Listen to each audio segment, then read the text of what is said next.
तो सभी राज्यों में मोदी के की हैट्रिक को लेकर बात होने लगी है और अब 2024 के लक्ष्य को लेकर बीजेपी बात कर रही है। 24 की शुरुआत हो चुकी है।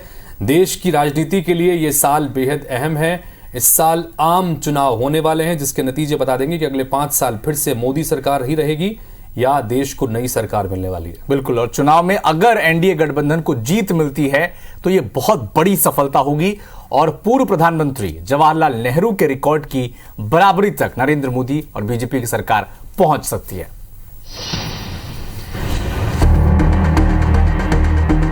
क्या 2024 में लगेगी मोदी की हैट्रिक? इस बार क्या होगा बीजेपी का मास्टर स्ट्रोक? मोदी की गारंटी बनेगी जीत की गारंटी?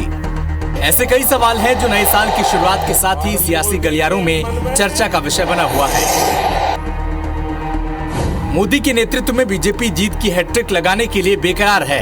पार्टी का अगला लक्ष्य 50% से ज्यादा वोट हासिल करना है। इसके लिए बीजेपी पदाधिकारियों को निर्देश भी दिया जा चुका है। बीजेपी के चुनावी रणनीतिकार और टॉप लीडरशिप हर मुमकिन कोशिश कर रहे हैं कि बहुमत का आंकड़ा उसके पक्ष में झुका रहे। अगर ऐसा होता है तो पीएम मोदी पूर्व पीएम नेहरू के रिकॉर्ड की बराबरी कर लेंगे, क्योंकि केवल पंडित नेहरू की अगुवाई में कांग्रेस ने जीत की हैट्रिक लगाने का कारनामा किया था। बीजेपी के चुनावी एजेंडे में राम मंदिर निर्माण, आर्टिकल 370 हटाना और समान नागरिक संहिता अहम रहा है। राम मंदिर का निर्माण चल रहा है और 22 जनवरी को रामलला विराजमान हो जाएंगे।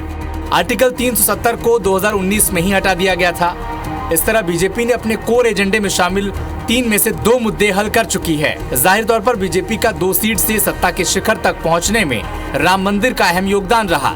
ऐसे में पार्टी की रणनीति अब ये है कि जब 22 जनवरी को राम मंदिर का उद्घाटन होने जा रहा है तो नए साल के आगाज के साथ बीजेपी घर घर ये बताने में जुट गई कि राम मंदिर के सपने को साकार करने के लिए उसने कोई कोर कसर नहीं छोड़ी है।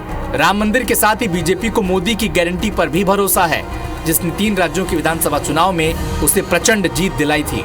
कुल मिलाकर 23 का सेमीफाइनल जीतने के बाद बीजेपी का पूरा फोकस अब 24 के फाइनल पर है। Election desk, IBC 24।